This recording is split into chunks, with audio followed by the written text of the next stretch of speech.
Poneme de nuevo a la víctima en esta entrevista de Víctor Hugo Morales de Luis Muñoz, del represor.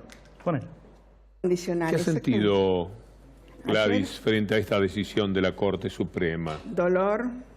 Mucho dolor. Muchísimo dolor,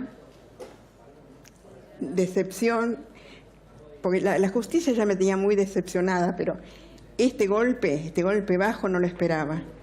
Y yo no solamente es mi dolor, es el dolor de la humanidad entera, es el dolor de la democracia. Esto es un atentado a la democracia. ¿Él estaba allí o participaba efectivamente de la tortura? Participaba de la tortura, todos participaban, porque, por ejemplo, en un momento, una vez, así como una referencia puntual, me pusieron en el medio del lugar donde me torturaban, que era una habitación, me golpeaba a uno y era como un muñeco rebotable. Me daba una trompada a uno, caía para un lado, me golpeaba el otro, iba para el otro lado.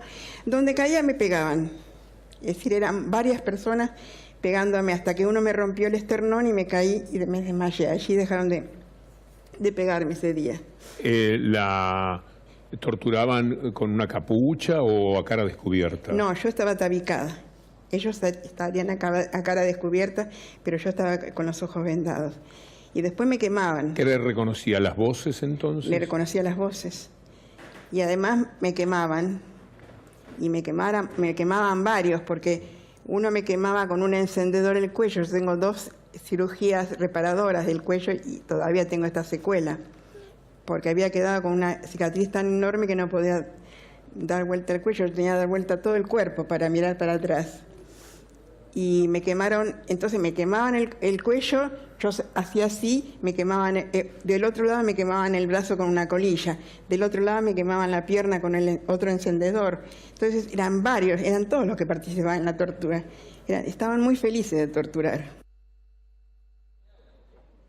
Esto es lo que estamos discutiendo. Ese es el tema que está hoy en la Argentina. No es joda. Alguien se tiene que hacer cargo. Estamos con Héctor Recalde. Héctor, ¿qué tal? ¿Cómo estás? ¿Qué tal, Roberto? Gracias por invitarme. No, por favor. Bueno, una primera reflexión sobre lo que viste. Esto es un retroceso.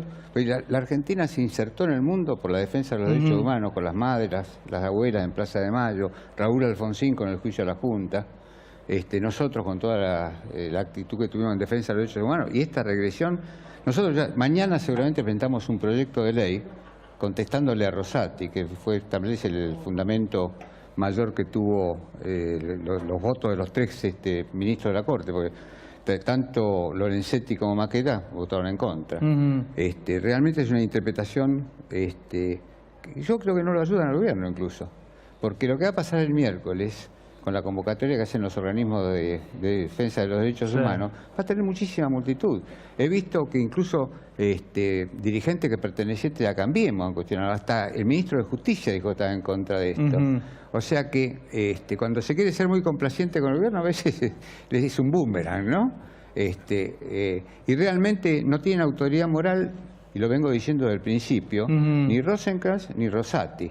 Porque el hecho de haber aceptado ser nominados por un decreto como ministro de la Corte Suprema de Justicia de la Nación en comisión, lo que significa sin independencia, ya lo descalifica. Bueno, este es el precio que estamos pagando. Así que nosotros mañana seguramente lo terminaremos, es bastante trabajoso, pero como estamos muy calentitos con esto, vamos a ver si mañana podemos presentar el proyecto para explicarle a Rosati que entendió mal la vigencia de la ley. Aclararle a Rosati qué es lo que quisimos hacer los legisladores cuando votamos estas leyes. Iván. Héctor, cuando uno ve los fallos de la Corte, el que más sorprende, más que el de Rosati y Rosenkrantz, por una cuestión de... A mí igual yo tengo que decir que el de Rosati me sorprendió, francamente. Rosati sí, el de Rosati me sorprendió, Rosenkrantz no. Sí. Pero es el de Elena Hayton de Nolasco, ¿no? Que, a mí me sorprendió más el de Elena Hayton de Nolasco. Bueno, justamente hay una lógica que uno puede advertir muy fácilmente, que es que Elena Hayton de Nolasco en situaciones similares votó en contra del beneficio del 2x1. Sí, sí. Y es imposible soslayar que a comienzos de este año a ella le dijeron que se le cumplía en diciembre los 75 años, ella apeló, un juez falló a favor de Hayton de Nolasco y el gobierno no apeló nunca más.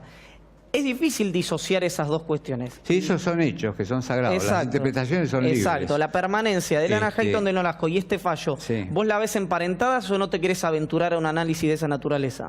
La verdad que, como diría mi nieto, me da cosa sospechar de Highton de Nolasco, pues la verdad que yo le tengo respeto. Ahora, no pude leer el voto de ella si explica el cambio de posición. No, de hecho, no lo sé. Lo que sé es que la argumentación por la modificación en su voto tiene que estar porque si no puede ser causal de juicio político. Claro. Con lo cual tiene que estar el argumento, eventualmente. Yo por eso no lo leí, no sé si lo explica, pero evidentemente me sorprendió. En niveles de sorpresa, yo te cuento, yo fui consejero del Consejo de la Magistratura durante algún tiempo, tengo relación histórica porque soy abogado hace muchísimos años, he charlado con varios ministros de la Corte, con Elena Highton, bueno, obviamente con Zaffaroni, con Petracchi. Tuve no hace mucho, ahora 30 días más o menos, una charla, tomamos un café con el presidente de la Corte, con el doctor Lorenzetti, y él me dijo que la Corte no iba a cambiar en materia de derechos humanos, y me encontré con esta sorpresa. Así que... Bueno, Lorenzetti acompañó lo que venía diciendo, hay que destacar esa... No, por eso, digamos, Lorenzetti tenía esa actitud. Él pensaba, por lo que me transmite, me dijo la Corte, no yo. Sí. El colectivo, digamos, los 5. Héctor, perdón, está muy, ¿cómo decirlo? Muy en la pica la clase política.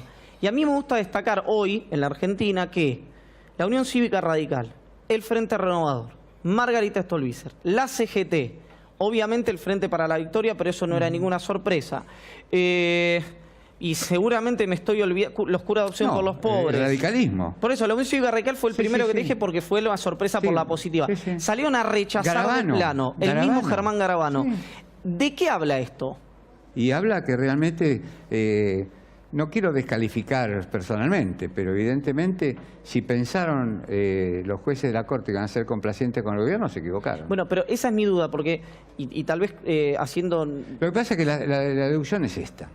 Si Macri habló del curro de los derechos humanos, si están cuestionando la cantidad de desaparecidos, el propio Macri dijo, y no sé si eran 8.000, 30.000, si nunca habló del terrorismo de Estado Macri, es fácil pensar que la verdad que no le interesa la lucha por los derechos humanos. Pero Héctor, ¿por qué cuando decimos, y digo decimos uso el plural porque yo lo he dicho públicamente, que este es un fallo de clima de época, la reacción de la clase política en su enorme mayoría es repudiar el fallo? Entonces, parece que el clima de época no alcanzó para esto. Hay un clima de época, estoy de acuerdo, pero no alcanzó, este fue el límite, por eso digo que es un boomerang. Creo que esto fue un límite, pasaron un límite. La Corte pasó un límite insoportable, porque que esté un torturador, un apropiador de chicos, un asesino suelto por la calle, igualar a un delincuente común con un genocida es ignorar el concepto del genocidio, que es imprescriptible. Y si es imprescriptible no puede haber un 2 por 1. ¿Qué es lo que dijo si el es voto de imprescriptible no Lorenzetti? puede haber indulto, no puede haber amnistía. ¿Me das un minuto, Héctor, que tengo que ir a una tanda y volvemos? Todavía te quiero preguntar por Cristina. Vale, ya volvemos. Héctor, cortito, muchos canales de televisión decían que Cristina se autoexcluyó. La verdad que de ninguna manera. No definió si iba a ser y si no iba a ser, pero no se autoexcluyó. Y además es una militante que milita todo el día y está preocupada, cortó el viaje, como decíamos hace un rato. O sea que están muy nerviosos. Gracias. Flor Alcaraz, miembros de la Escuela Militar del Ejército agredieron y abusaron de una militante. En la calle que lamentablemente las mujeres vivimos a diario en todas las latitudes del país, pero que ocurre ayer justamente, precisamente el día en el que la Corte falla por el 2 por 1. Esto ocurrió a la salida de la Universidad Nacional de General Sarmiento, una militante del Nuevo MAS y docente también, referente de SUTEBA, Laura Ledesma, fue atacada por 4 varones, 4 estudiantes de la Escuela de Suboficiales de Campo de Mayo.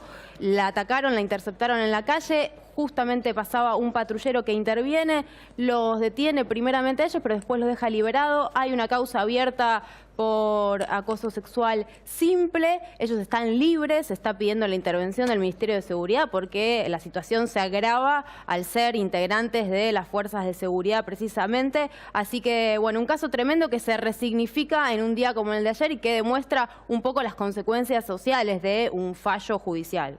Muchas gracias, Flor. Muchas gracias por acompañarnos. Buenas noches. Los espero mañana a las 9 de la mañana en el Destape Radio. Chao.